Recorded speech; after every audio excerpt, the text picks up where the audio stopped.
నారదుడు గొప్ప విష్ణు భక్తుడు. శివుడంతటి వాడి ధ్యానం మన్మధుడు భగ్నం చేశాడు. కాని నీ ధ్యానాన్ని ఎవరూ భగ్నం చేయలేరు అని పలువురు నారదుని పొగడగా ఆయనలో అహంకారం చోటు చేసుకుంది. ఈ మార్పును గమనించిన మహావిష్ణు నారదుడికి గుణపాఠం నేర్పాలని లక్ష్మీదేవిని భూలోకంలో అంబరీషుడు కుమార్తెగా జన్మించమని ఆదేశించగా ఆమె జన్మించి శ్రీమతి అన్న పేరుతో పెరగసాగింది.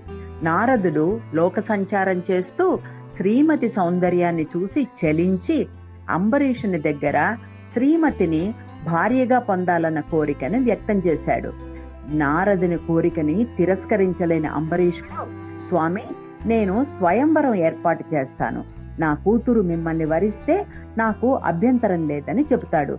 రాజకుమారి తనను వరించదేమో అన్న అనుమానంతో శివుడి దగ్గర ఉపాయం సూచించమని నారదుడు అడుగుతాడు.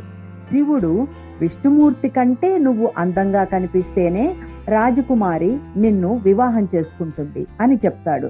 దాంతో నారదుడు వైకుంఠానికి వెళ్లి, స్వామి, నేను ఈ స్వయంవరంలో పాల్గొంటున్నాను. నన్ను అచ్చు నీలాగా ఉండేలా అనుగ్రహించు అని అడుగుతాడు.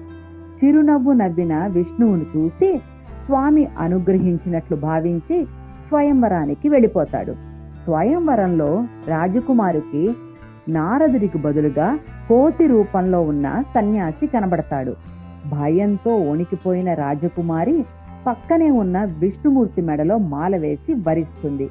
ఇది అర్థం కాని నారదుడు కొలనులో తన ప్రతిబింబాన్ని చూసి జరిగిన దాన్ని అర్థం చేసుకుని ఆవేశపడి తను ప్రేమించిన యువతిని తనకు దూరం చేసినందువల్ల విష్ణుమూర్తికి కూడా సతీ వియోగంతో బాధపడాలని, చివరికి కోతి కారణంగా కలుసుకుంటారని శపిస్తాడు. కాని కాలక్రమేణా తన గర్వం అణచడానికి ఇది విష్ణుమూర్తి ఆడిన నాటకం అని గ్రహిస్తాడు. నారదుని శాప ఫలితంగా త్రేతాయుగంలో సీతారాములు జన్మించి ఎడబాటు భరించి హనుమ ద్వారా వారు దగ్గరవడం మనందరికీ తెలిసిందే. ఇలా రామాయణంలోని ముఖ్య సంఘటనలకు నారదుని శాపమే కారణమైంది.